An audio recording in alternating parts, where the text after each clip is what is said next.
Electric car charging stations are coming, but not necessarily near you. Some are pushing NDOT to make sure that those chargers go where they're needed, especially in communities of color. News 8's government reporter Garrett Berquist shows us how community groups are trying to get ahead of the problem. This public car charging station in the Martindale-Brightwood neighborhood is one of just 4 in all of Indianapolis's North Side neighborhoods. This is a predominantly black neighborhood that historically has not gotten a lot of public investment. Lee Riley Evans bought her first electric car 8 months ago. She loves it. There's just one problem. There are very few charging stations within the 465 loop that aren't associated with a dealership, a car dealership, or a workplace. They're in areas that are not considered your urban core or your black or brown neighborhoods. NDOT has to send its EV infrastructure plan to the federal government by August 1st.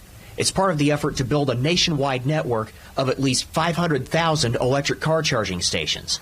At least 40% of them have to be in or near historically marginalized communities. Some of those communities have historically been impacted by air quality concerns from vehicular congestion and other factors. Evans is the director of community development for Eastern Star Baptist Church. Church leaders installed conduits for a charging station at their new community center.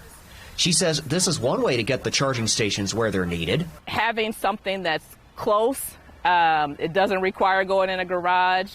It's just part of the route in the city. Those are all important factors to check the boxes. NDOT officials say they're still working on particulars, but locations like churches just might fit the bill. Just by building out our interstate network alone, we can provide pretty close proximity charging access to as much as 95 to 100% of the state's population. Evans says she and others have discussed the location issue with NDOT officials. She says so far those conversations have gone well. They have asked for additional conversations. They've been at the table, and so that's been helpful. And so we just want to make sure that those conversations continue. They'll get plenty of chances. NDOT says the public should be able to see a draft EV plan next week. NDOT says it expects the federal government will approve the EV plan by the end of September. In Indianapolis, Garrett Bergquist, Wish TV, wishtv.com, and follow us on Facebook.